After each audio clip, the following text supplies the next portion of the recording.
Hi everyone, this is Cherry Enchantress with Pixie Dust Tarot, and this is your daily dust.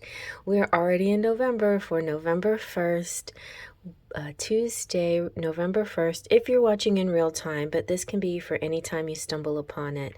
November 1st is All Saints Day, and so I'm using the Voices of the Saints Tarot. It's kind of more of a message deck, but it's classified as a tarot deck. It's a low scarabeo, and it's really beautiful artwork, and I'm going to try to get you a nice message using the Voices of the Saints. And also, coming up soon is going to be a full 3-pile or more. Pick a card for November, for energies of November. So look out for that coming up soon. Let's see what we get.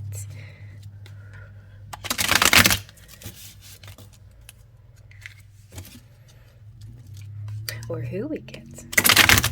Saints, like angels, can be beautiful guides in your life as well. All right, let's take off the top. We have Saint Zita and the number 78, if that resonates with anybody. And we have Saint Joaquin, number 49. We have Saint Fidelis, Sigmarigna. Los Scarabeo covers a lot of languages and a lot of Spanish, Italian, Latin. So let's get into these saints and see who they patron, what they patron, and what the message is here. So Saint Zita is the last saint in the whole deck. So it is 78 cards, just like in the regular tarot. Saint Zita was a maid her entire life, and she gave aid to the needy. So there is this, there's kind of a 6 of Pentacles energy here, helping people less fortunate than you, just simply looking out for people. I had the urge today while there was on my walk, somebody was carrying a load, and I had the urge to help them. And then another person was wearing like very slippery shoes, and it was muddy, and I had the urge to help them. But this is like following through with those urges, If you're thinking it, then follow through with the action. If you want to say something kind, then follow through with the words. But this person could be introspective, reserved, and sometimes it might be hard to express yourself, or this person that's in your orbit.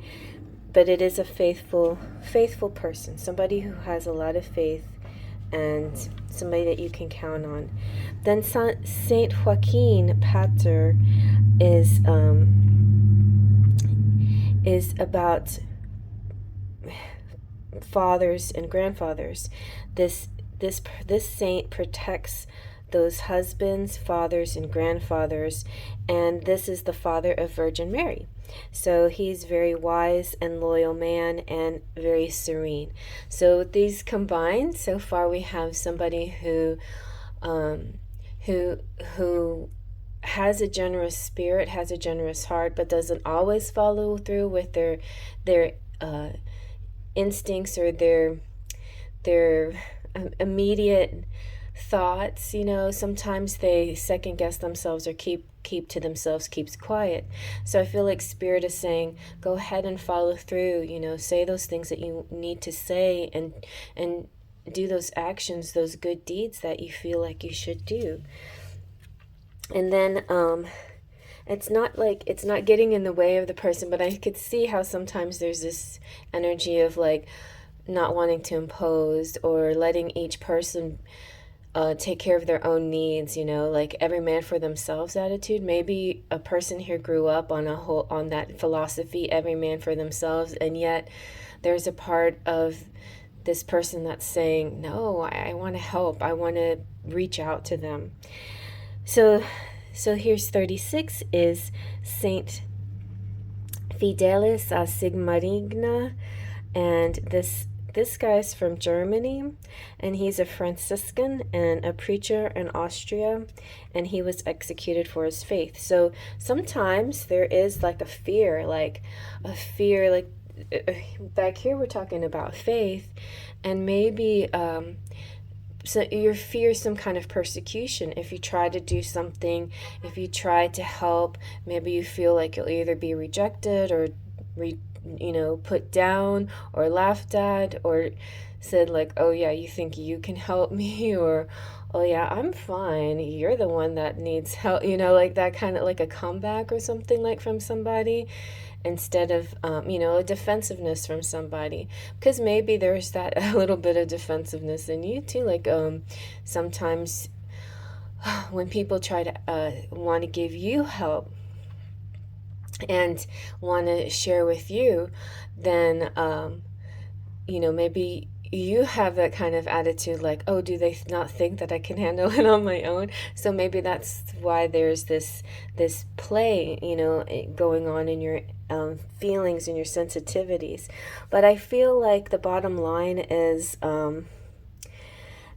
so his bottom line is the ability to persuade, and this is will and commitment.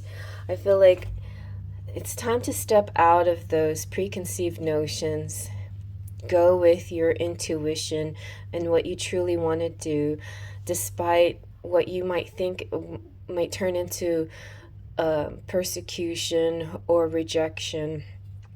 Do it anyway, because I was about to say God God sees you being kind to that person, and if that person doesn't react well to it, that's that person's own relationship with God or karma or whatever else, that's on them. But your relationship with God is how you do those godly things. So definitely go with your instincts. It's intuition and instincts. It's not really a lot of logic in here. It's just like it's a common sense, maybe a little bit, but there's mostly it's just instinct. It's that intuitive feeling like, I know this is the right thing to do, and then the instinct is to react, to be kind to others. So yeah, it's a be kind to others day, but also somebody wants to be kind to you. So remember like what they might be going through mentally to get to that point that they reach out and open up and be vulnerable to you. Don't reject that energy, because sometimes it takes a lot for a person to get to that energy, to reach out and be kind and do something nice for you. So keep those things in mind. Okay, so I hope you like that. Faith, Trust, and Pixie Dust.